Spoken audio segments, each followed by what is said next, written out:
everyone, it's Amelia from Polk County Public Libraries, and today I'm going to show you this month's Take and Make kit for adults, which is Pressed Leaf Napkin Rings. So these are fun little decorative pieces that you can use around the holiday season to decorate your table for Thanksgiving or for Christmas.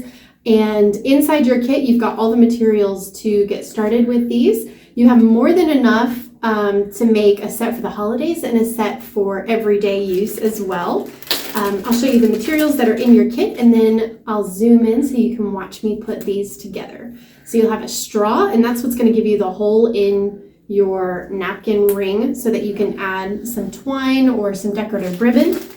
You'll have some gold paint.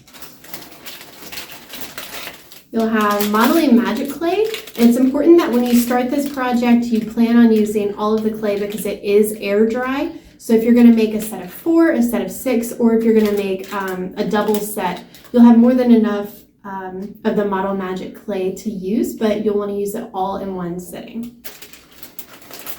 And there's some twine and also some information about some upcoming adult programs at the library. And a Q-tip. Your Q-tip is going to be used as a paintbrush with your paint.